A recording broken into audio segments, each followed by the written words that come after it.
This episode is brought to you by Forney Industries, official sponsor of Faction 46 and Nice Motorsports Truck Series teams. Forney offers versatile welding and plasma cutting machines, along with a full line of metalworking accessories for beginners, do-it-yourselfers, and professionals. Forney has everything you need for your next metalworking project. Shop for these top-of-the-line products at forneyInd.com. That's FORNEYIND.com, or at an authorized Forney dealer near you.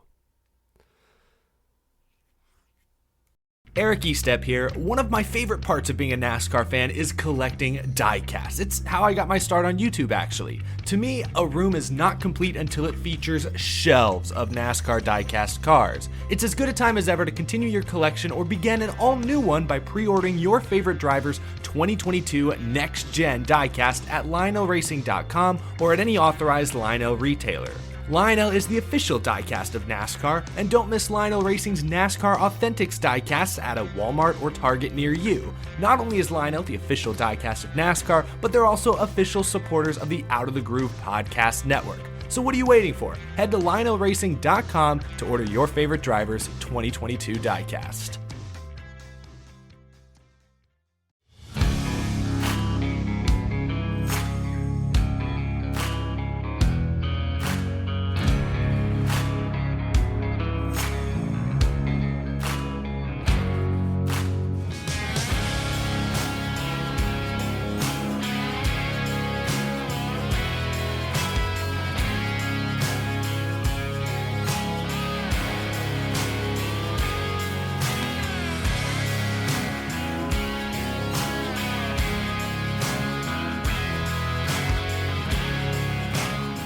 Hey, it's your host, Rick Houston. Once upon a time, Dawsonville, Georgia had one sheriff and one deputy, just like Mayberry, North Carolina, from the Andy Griffith Show. What the area also had were two separate and distinct cultures, moonshine and automobiles, that also came together as often as not out of pure necessity. And trust me, Dan Elliott has stories about both. You know Dan as one of the famous Elliott racing brothers. Dan is intensely proud of both his family's legacy and of the area in which he's lived all of his life. That comes through loud and clear in this episode. I hope you enjoy it.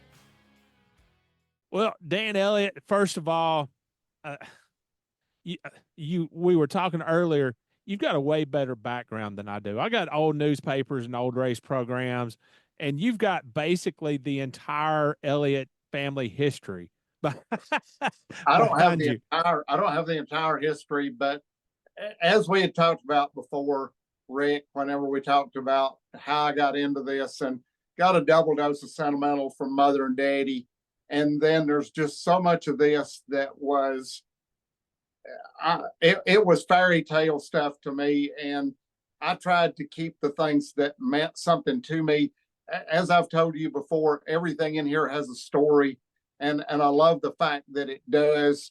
And most everything in here is related to the entire family, whether it be mother, daddy, because really all the race team was that was really Daddy's dream, and he wanted us to start a team, be involved in a team, and that's all he ever wanted to do was be a part of that. And it makes me proud to look around, and the fact that this building was where Mother started the museum, and she was only able to do that for about a year before she had her aneurysm, and then about a year later she passed. So, and I think there's still her spirit that lives in here, because I can leave one day and have things a certain way and come back the next day and they're a different way. It's as if she still is a part of this in a huge way.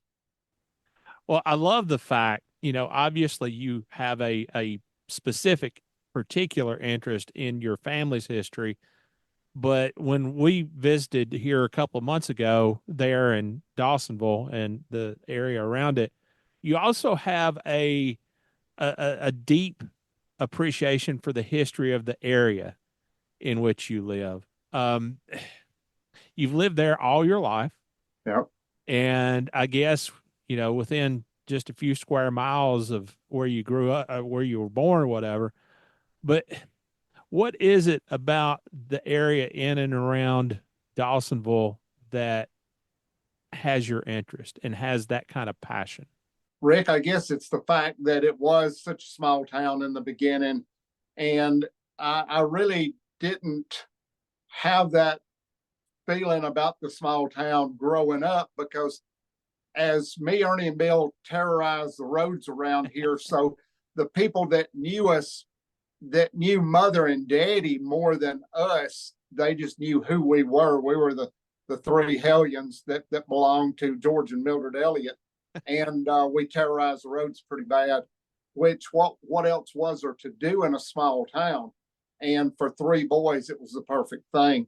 But the people would call my mom and dad. They knew what we were doing or what we did. Didn't need social media. Didn't need Facebook. Did not need any of that because as long as they could find a telephone, they pretty much knew where we're at and what we were doing, and everybody would feel free to call them and let them know. So there wasn't anything that happened that we did that got by any of the people around here. So, but as you grow, you understand what that was really all about because Daddy was the first one that said, I don't care if you, which he did, but he said, I don't care if you kill yourselves. This was just the way he put it. He said, I don't care if you kill yourselves, but we don't want to kill nobody else. So I'm gonna get y'all involved in something that's going to get you an environment that is going to be safer and you won't hurt anybody and hopefully you won't hurt yourselves. And I know where he was coming from because one of his favorite sayings was idle hands was the devil's workshop. And there's so much truth in that. Well, I love the fact that you just talked about being a hellion out on the road. Um, how many times over the course of your life have you ever uttered the phrase, "Hey, y'all, watch this"? Well, actually, didn't ever do that much because we were too busy, I guess, into mischief, and it was mischief, and you look at it as innocent mischief, but it will bite you at times. It will.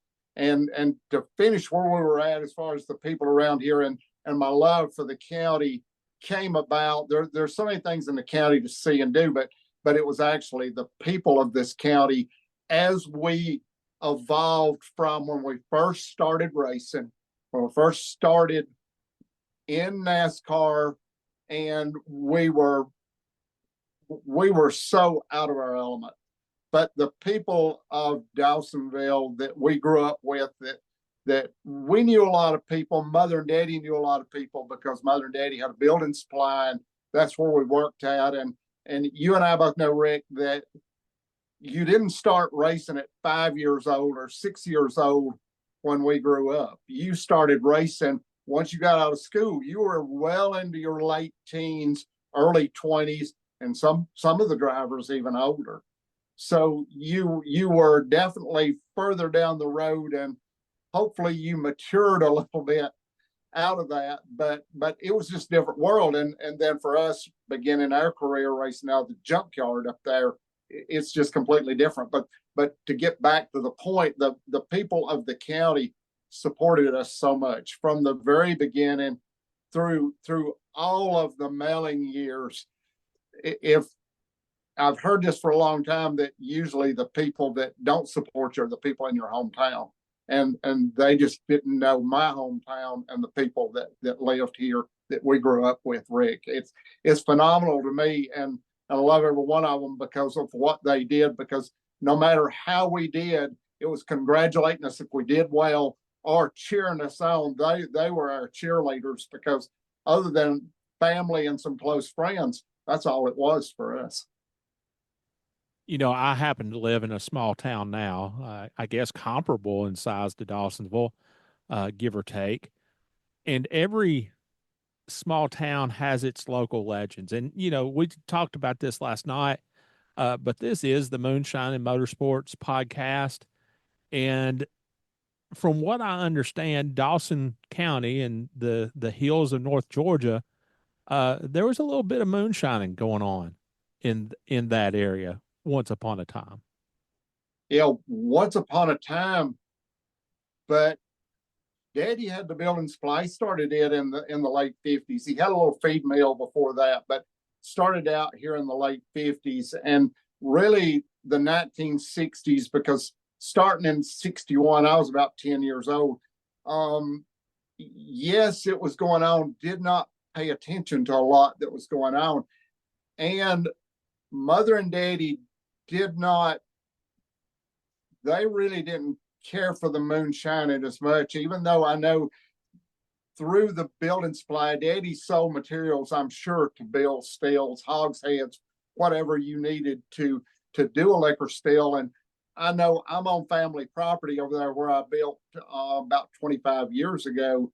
And probably when I was about 14 years old, there was a still on the family land over there that we didn't know anything about, that the revenuers found, and they blew up with dynamite. And there's still remains of that still to this day over there by the branch over there, because all you needed was a branch, a stream, a brook, running water was all you needed to do a still.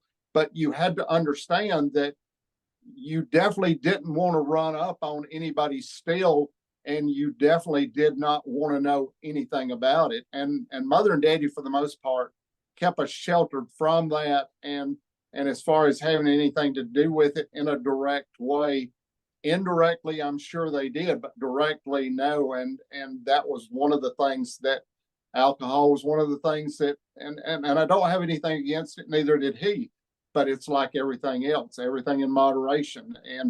And it was one of the things that he tried to keep us away from was the alcohol and the smoking. Daddy hated cigarettes.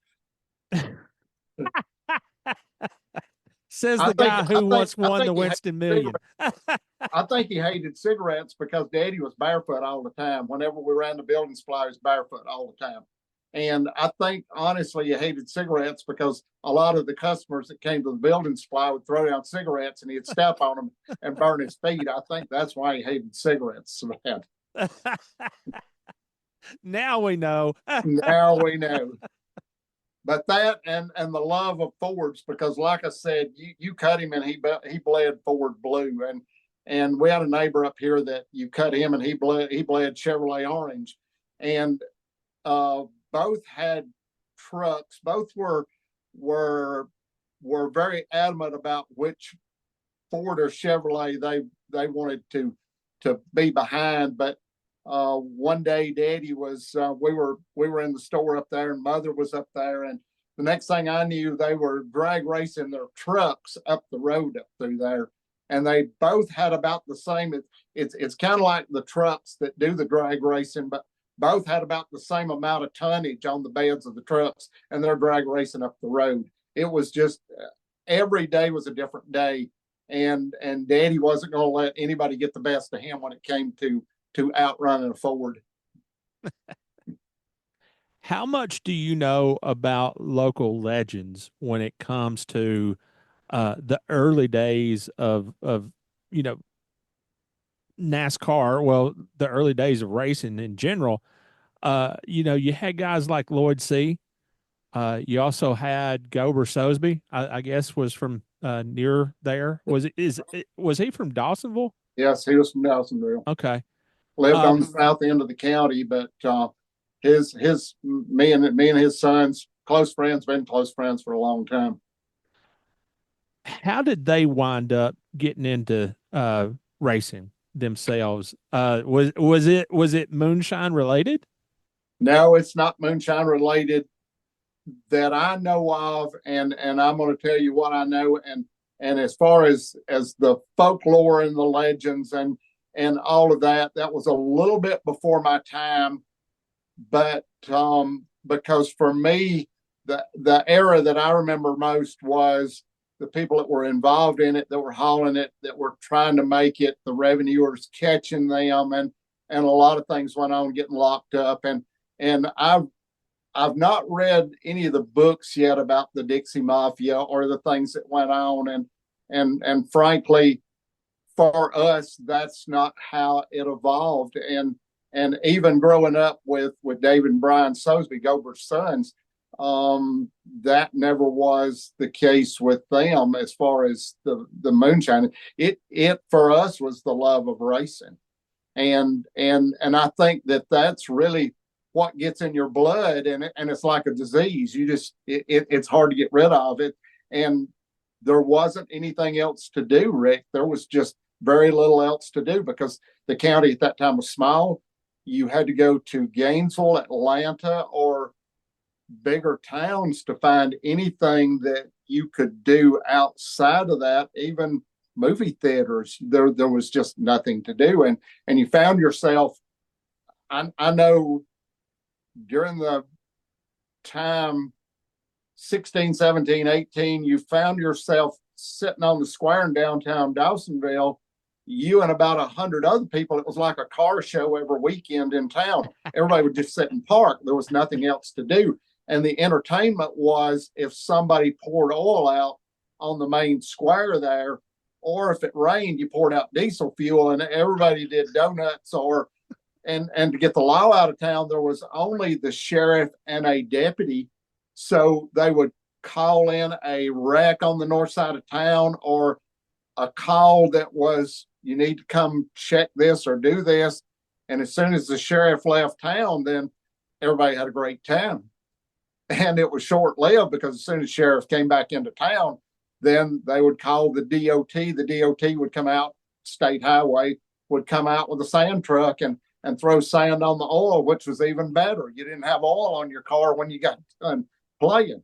So it was just a time where not a lot to do. You had and you had to understand too that the factory mid 60s on through the late 60s and early 70s, the cars just got better and better. The cars got faster and faster. And you got into the era of, you didn't know it then, but what would be the muscle car era.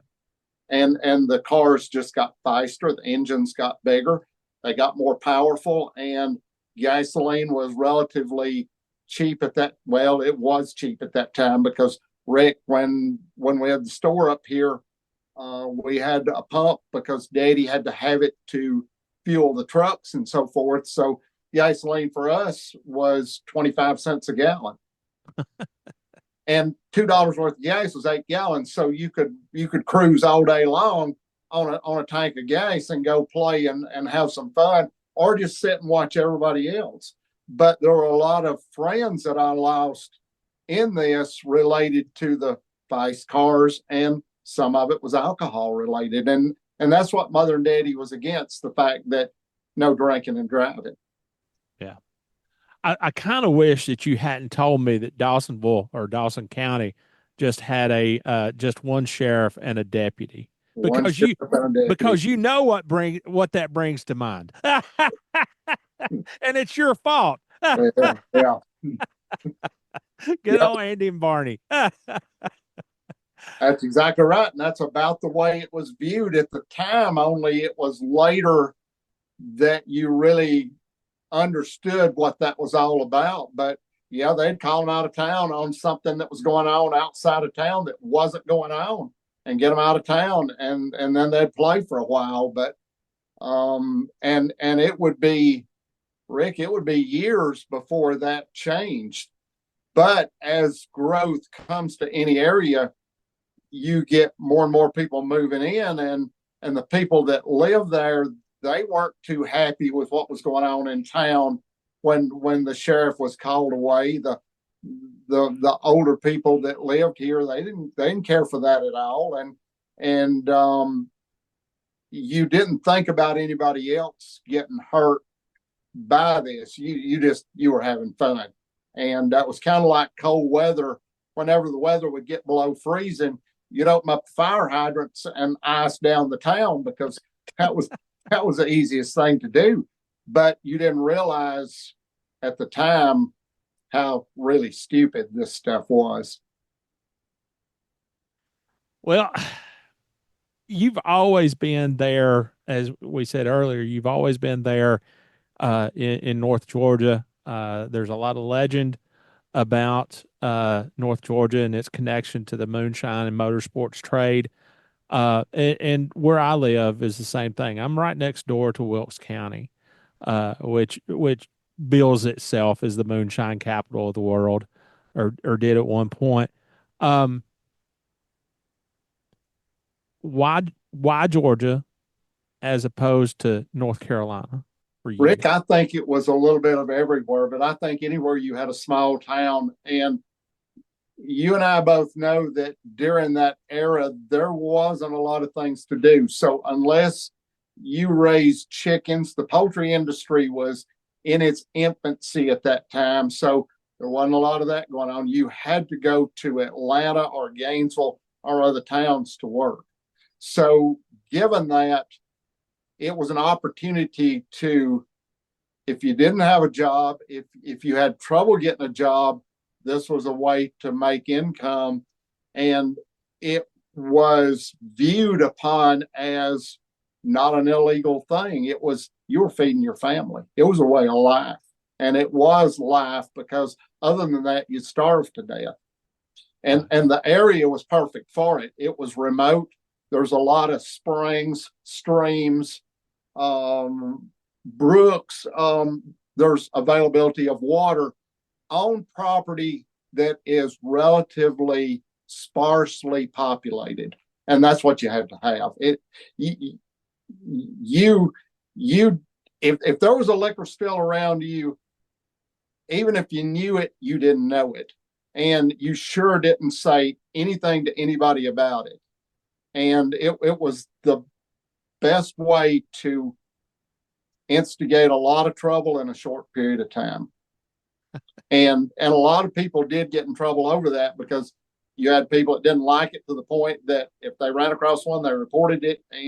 But for us, if you ran across one, you just go the other way and hope nobody's behind you following you, and didn't say anything about it. So, but you and I, the books that have been written about this, and the stories that have come out of this, and through the late 60s and the early 70s, how deadly a lot of this stuff was.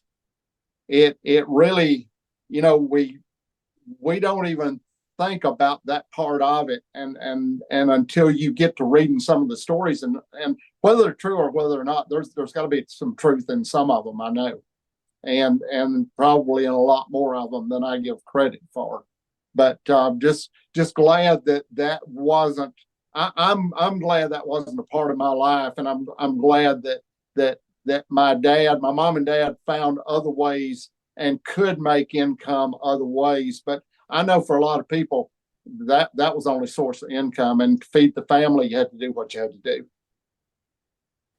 All right, man. Anything else that you can think of that you would like to get across about Dawsonville, Dawson County? Anything else in particular? I just think I couldn't have picked a better place to have grown up, and parents, and even the good time we had as a family as we started all of this through the building supply. Daddy always tried to keep us out of trouble. We always found mischief. But even when Daddy bought the Ford dealership in late 69, and still had the building supply for a couple of years after he bought the Ford dealership. So Mother ran the building supply. I helped her till I graduated school here at Dawsonville, and then Daddy had the Ford dealership, and the principal, it really had three areas it covered, three towns, and that was Dahlonega, Dawsonville, and Suches, which they're pretty far apart, but that was the three areas that franchise had.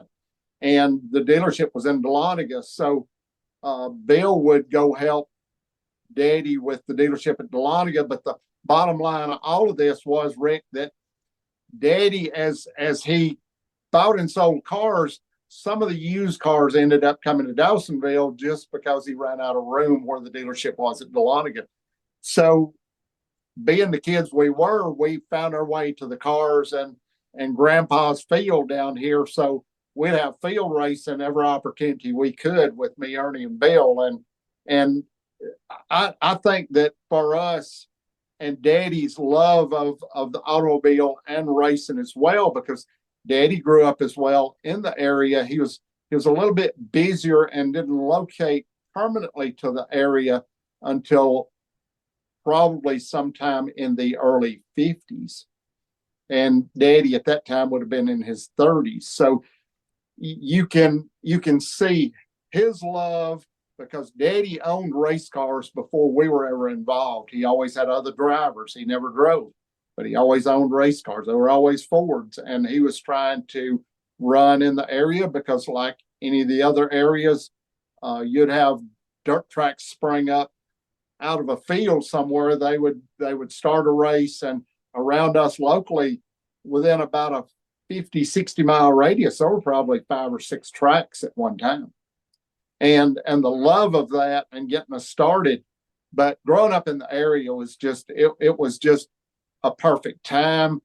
If you had a fast car, you could run the roads pretty well without getting into a lot of trouble or being stupid. I know that for me, I was coming home from a date one night, and there's a long straight here just on the west side of town, and I had a 66 Fairlane, had 428 Cobra Jet, and it ran pretty doggone good. It wasn't the fastest thing around, but it ran pretty doggone good. And I was cooking through that straight, which was a long straight, and I slowed down some. You go through another short straight, and I cooked pretty good through it. And I got to the curve. This was late at night, and I thought, well, I'm running pretty good. I'm going to take the wrong side of the road.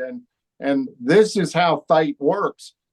A horse was galloping up my lane of the road. If I'd have been in my lane of the road, I would have hit this horse.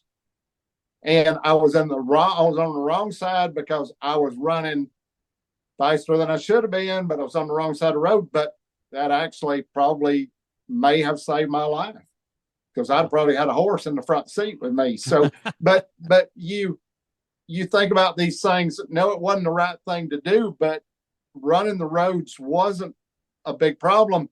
I could name you the families that lived on this road at that time, and there weren't very many. And late at night, you didn't have many cars on the road, and you could see the lights coming, and you had time enough to slow down. And everybody from a small town has pretty much done the same things. And it's just the mischief you get into as a kid. But being from a small town like this, and I hear about Atlanta now all the time in the street racing and all the trouble that they're having in certain areas, in different towns, even through North Carolina. I saw on the internet where there was a kid up there at Rockingham, and we raced up at Rockingham. And Rick, those roads up in Rockingham, there's some straights in those roads up there around where the racetrack is, probably 2 miles long. And you've got pine trees up to the edge of the road, but still the straightaways were long as they could be. And read a story on the internet where there was a kid clocked at 198 on one of those roads up there. And I know you can do it, but you have deer, you have animals, you have trees, you have all this other stuff. Horses, wild hogs. You have all this stuff that can cause you grief. But at that time, you could do some of those things and get by with it. Today, you can't.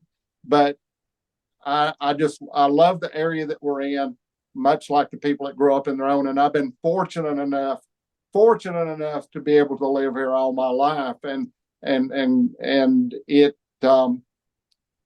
family property, the property I'm on, probably been in the family 150 years. And at some point in time, it'll probably have to split up, but I'm just proud to be able to keep some of it together for right now and be able to live on it, because as I say, I see that just about everything I do, I see the family in it, and then all the friends that we grew up in Dawsonville. And had it not been for them, we wouldn't have had a pit crew when we started racing, because most of those people were friends and they were able to, or did it for nothing, with the idea that when we did get sponsorship, when things got better, that they would be able to get some money. And that's what we were all, but we did it for the love of racing. We did it for the friendship of the families and these people, that the families of all these people we grew up with. It was, you knew everybody. All right, man. Well, good deal. I could sit and listen to your stories forever, but yeah, man, I listen, I enjoy spending time with you and just talking to you and soaking in the culture of the town in which you live. And the thing that I want our listeners to get across, and our viewers on YouTube, what I want them to get out of this is the pride that you feel for the area where you live. For the people, not just the area, but for the people in the area, the people I grew up with.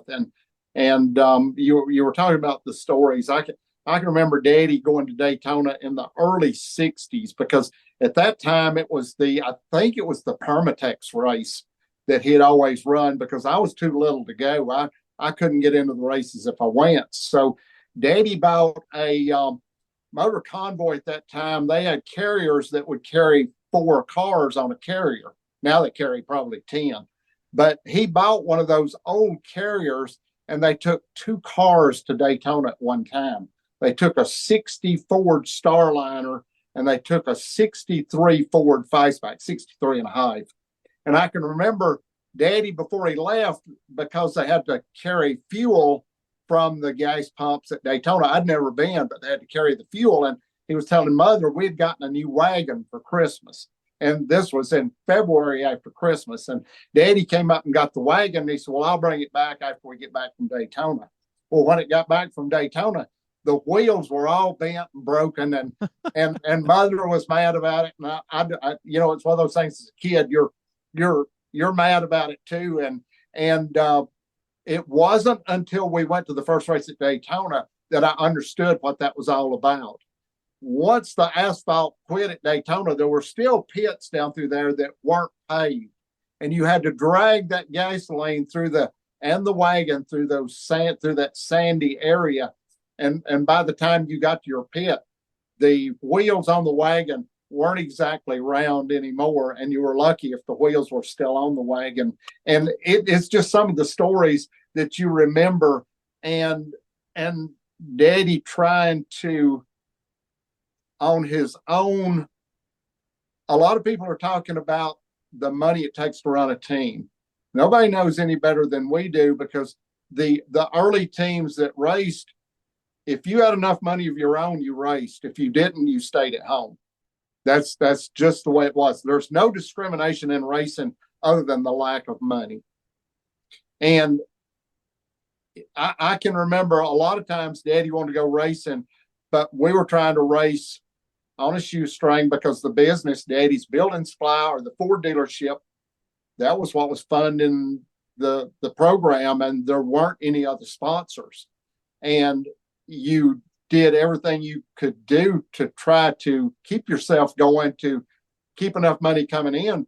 But ultimately, most of that money all got spent on the race car. And when you look at the return on that, because I was looking through that book I was telling you about, the NASCAR Vault, and I was looking at some of the money you got for a season. I was looking at Richard Petty's earnings over the years, and how little that was in the beginning years, and you can get an idea of what I'm talking about, and how difficult it was. You think it's difficult now?